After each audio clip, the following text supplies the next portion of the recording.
Overcoming common fitness obstacles can be a challenging but ultimately rewarding experience. One common obstacle is lack of time, but this can be overcome by incorporating short, high-intensity workouts into a daily routine.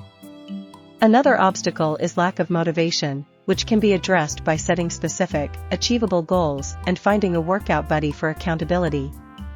Lack of knowledge about proper form or workouts can also be a barrier, but this can be solved by seeking guidance from a personal trainer or reputable online resources. Injuries and physical limitations are also common obstacles, but these can be worked around by modifying workouts and focusing on low-impact exercises. Additionally, financial constraints can be a roadblock, but there are many affordable or free fitness options available, such as outdoor jogging or bodyweight exercises. Lack of access to a gym or workout equipment can also be overcome by getting creative with household items or using bodyweight exercises.